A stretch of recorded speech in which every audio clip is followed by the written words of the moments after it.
Assalamualaikum warahmatullahi wabarakatuh. Assalamualaikum warahmatullahi wabarakatuh.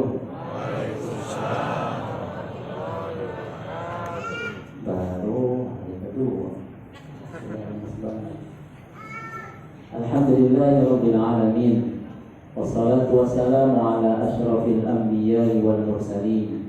Sayyidina wa habibina wa syafi'ina wa maulana Muhammadin sallallahu alaihi wasallam wa ala alihi wa sahbihi ajma'in, amma ba'd.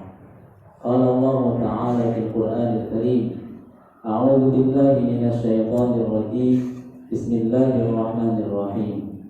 Ya ayyuhalladzina amanu kutiba 'alaikumus syiyam kama kutiba 'alal ladzina min qablikum la'allakum tattaqun. Shadaqallahul 'azim.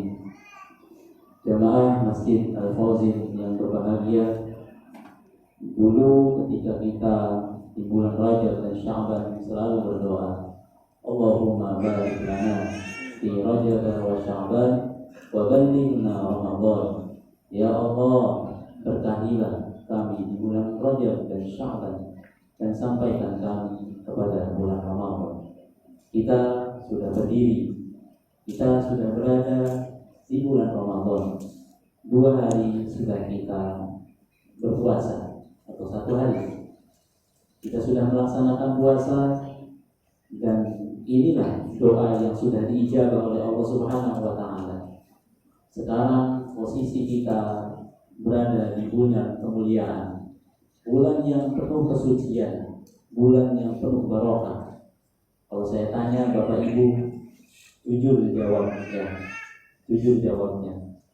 Senang puasa atau tidak puasa? Bohong. Saya tanya lagi, senang puasa atau tidak puasa? Bohong. Sangat manusiawi sekali, lebih enak makan daripada menahan makan. Betul tidak? Sangat manusiawi sekali, lebih enak makan dan minum daripada menahan lapar dari pagi sampai sore. Kalau kita suka dengan berpuasa, coba berpuasa selain bulan Ramadan, Senin, Kamis, atau pertengahan bulan, atau puasa Daud. Puasa Senin, Kamis saja, yang katanya niatnya betul-betul niat. Kalau ada kondangan, batal. Kalau ada undangan, batal. Katanya suka dengan puasa. Padahal ketika di bulan selain bulan Ramadan, kita tidak siap untuk bertaqarrub kepada Allah melalui jalur puasa. Jujur saja bahwa ketika turunnya ayat ini, ketika diwajibkan untuk berpuasa, para sahabat bertanya, ya Allah, ya Rasulullah, kenapa harus berpuasa? Kenapa harus kita berpuasa untuk bertaqarrub kepada Allah Subhanahu wa Ta'ala? Bukankah itu sedikit menyengsarakan? Artinya apa? Manusiawi sekali kita lebih suka makan dan minum daripada menahan lapar dan haus. Akan tetapi dari menahan laparlah, menahan hauslah, kita semakin tahu bahwa diri kita adalah membutuhkan jihad, membutuhkan mujahadah, membutuhkan sarana untuk mendekat kepada Allah Subhanahu wa Ta'ala. Sudah jelas firman-Nya, ya ayyuhalladzina amanu kutiba 'alaikumus syiyam kama kutiba 'alal ladzina min qablikum la'allakum tattaqun. Agar kita bertakwa. Coba kita lihat firman Allah Subhanahu wa Ta'ala dengan konteks yang hampir sama. Ketika turun peristiwa atau perintah untuk berperang, Allah Subhanahu wa Ta'ala berfirman, kutiba alaihimul qital wa huwa kurhul lakum. Diwajibkan atas kalian semuanya untuk berperang, wa huwa kurhul lakum. Dan di dalam peperangan itu, ketika akan berperang, bahwa ketika berperang sesuatu yang kita tidak suka ada di dalam ketika berperang. Tapi ayat itu dilanjutkan, wa asa an takrahu syai'an wa huwa khairul lakum wa asa an tuhibbu syai'an wa huwa syarrul lakum wallahu ya'lamu wa antum la ta'lamun. Bisa jadi an takrahu sesuatu yang engkau benci itu adalah baik untukmu. Dan bisa jadi sesuatu yang baik menurut kamu adalah sesuatu yang tidak baik menurut Allah Subhanahu wa ta'ala. Puasa, kalau secara manusiawinya ya memang kita lebih suka makan dan minum. Akan tetapi karena untuk memenuhi panggilan Allah, memenuhi kewajiban Allah Subhanahu wa ta'ala, maka kita wajib dan harus dan paksakan diri untuk menahan diri untuk tidak makan dan minum dari waktu subuh sampai waktu maghrib.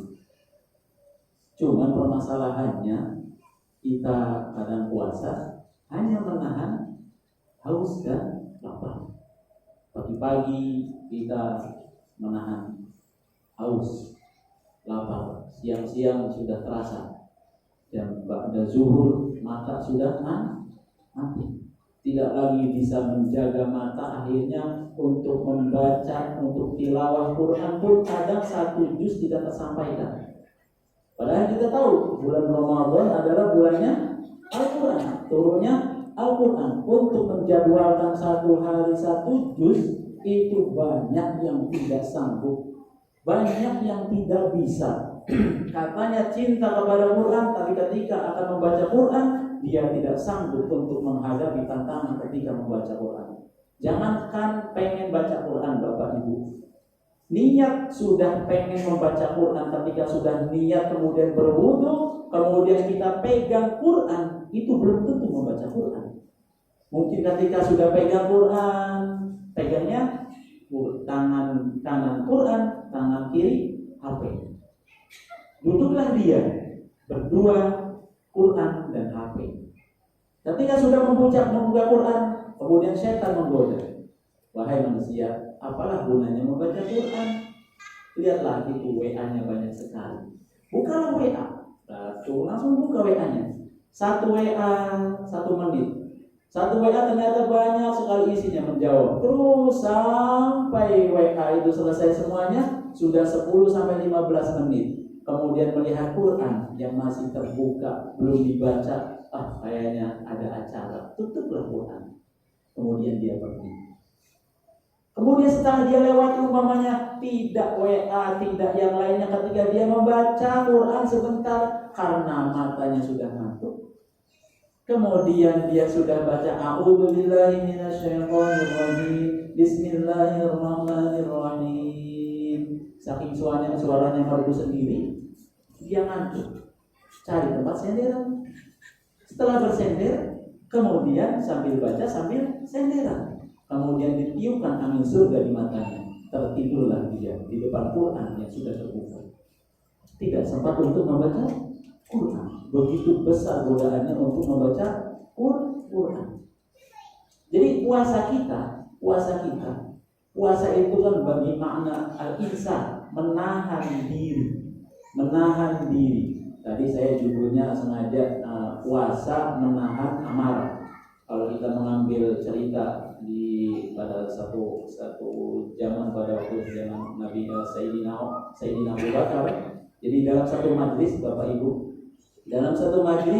kemudian ada Sayyidina Abu Bakar, kemudian ada Rasulullah, ada beberapa sahabat. Kemudian datanglah seseorang ini tiba-tiba datang kepada Sayyidina Abu Bakar, kemudian mencaci Sayyidina Abu Bakar dengan cacian yang menyakitkan. Dia mencaci Sayyidina Abu Bakar itu dengan bahasa-bahasa yang menyakitkan sampai yang orang yang mencaci ini lelah dengan caciannya. Kemudian Sayyidina Abu Bakar diam, tidak bereaksi, dan melihat wajah Rasulullah ketika pada cacian pertama itu. Melihat wajah Rasulullah hanya tersenyum. Kemudian orang yang mencaci itu pergi, kemudian majlis tetap berlangsung. Kemudian orang ini datang kembali. Bayangkan, datang kembali, kemudian mencaci Sayyidina Abu Bakar dengan cacian yang lebih dahsyat lagi. lagi Abu Bakar, dia tidak membalas cacian itu. Tanpa membalas cacian itu, kemudian orang ini sampai lelah dengan caciannya, kemudian orang itu pergi lagi. Beberapa menit kemudian dia datang lagi dengan cacian yang lebih dahsyat lagi, dengan cacian dengan penuh amarah, dengan bahasa yang tidak pantas kepada Sayyidina Abu Bakar. Kemudian manusiawi sekali, Sayyidina Abu Bakar kemudian berdiri, kemudian mencaci dan membalas apa yang disampaikan orang tersebut. Dan pada saat itu apa yang terjadi dengan Rasulullah? Rasulullah kemudian pergi meninggalkan majlis tersebut dengan wajah yang tidak mengenakan, wajah yang tidak nyaman untuk dipandang.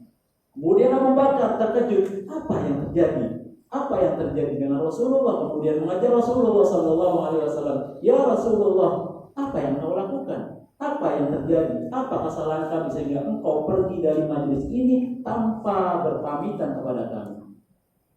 Apa jawab Rasulullah SAW? Ya Abu Bakar, ya Abu Bakar, bahwa ketika cacian pertama, cacian kedua, engkau tidak bereaksi, tidak membalas, pada saat itu malaikat mendoakanmu, mendoakan ampunanmu, mendoakan derajatmu supaya engkau diangkat derajatnya lebih baik lagi. Malaikat mendoakan Sayyidina Abu Bakar. Akan tetapi ketika engkau membalas cacian orang tersebut, malaikat tidak lagi mendoakanmu dan malaikat meninggalkanmu sebagaimana aku meninggalkan majlis itu. Dan aku tidak suka kepada mereka-mereka yang mengumbar amarahnya kepada orang lain. Jemaah yang berbahagia, kalau kita surat An-Nazi'at, lihat di An-Nazi'at itu, fa'amma man khafa maqama rabbih wa nahan nafsa 'anil hawa fa innal jannata hiyal ma'wa. Dan orang-orang yang takut khafa maqama rabbih, dia takut kepada Allah Subhanahu wa taala, wa nahan nafsa 'anil hawa, dan dia menahan amarahnya, menahan emosinya, maka baginya derajatnya, tempatnya surga Allah Subhanahu wa ta'ala.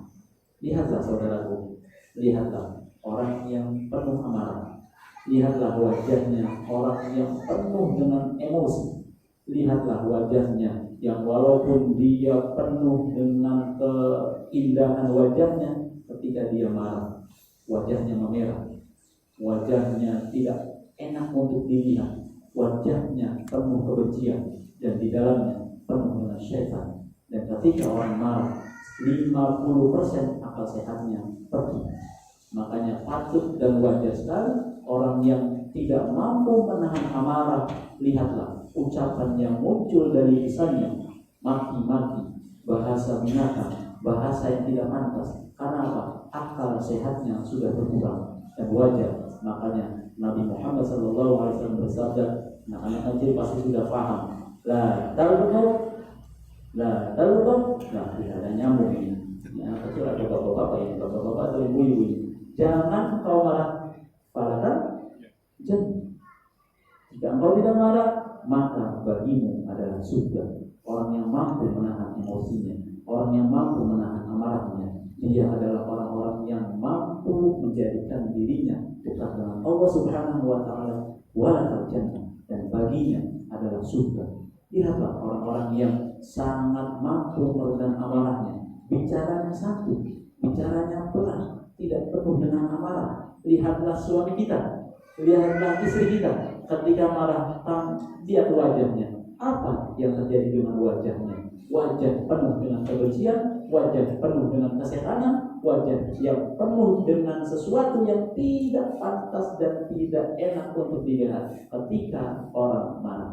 Maka jemaah yang berbahagia, Bapak Ibu, mumpung masih 2 hari, bahwa puasa bukan hanya menahan lapar dan haus, tapi puasalah mata kita, puasailah lisan kita, puasailah tangan kita, puasailah kaki kita, puasailah semua aktivitas dengan cara berpuasa. Suami istri tidak boleh berhubungan pada waktu berpuasa ketika itu dia sedang berpuasa untuk menahan sesuatu. Kalau anak-anak atau orang tua, ketika dia mampu menahan diri untuk tidak emosi, berarti dia sedang mendekat kepada Allah Subhanahu wa Ta'ala. Dan lihatlah Rasulullah, kita pernah lihat atau lihat hadis ketika Rasulullah marah. Jarang sekali kita temukan Rasulullah itu melakukan amarah kepada sahabatnya, kecuali umpamanya dicaci Tuhannya, dicaci orang tuanya, dicaci sahabat-sahabatnya. Akan tetapi ketika beliau dicaci untuk pribadi beliau tidak pernah marah. Sahabatku, bapak, ibu yang berbahagia, 2 hari, masih 2 hari Ramadan, maka tanamkan bahwa saya puasa bukan hanya untuk makan dan minum, hanya untuk menahan makan dan minum, akan tetapi bahwa puasakan mata kita dari kemaksiatan, puasakan tangan kita dari melakukan aktivitas yang mendatangkan kemurkaan, puasakan langkah kaki kita untuk mendatangi kemaksiatan, puasakan terutama hati kita. Jangan pernah berkomentar sesuatu yang bukan hak kita. Jangan pernah memberikan penilaian kepada orang lain. Nilailah diri kita sendiri.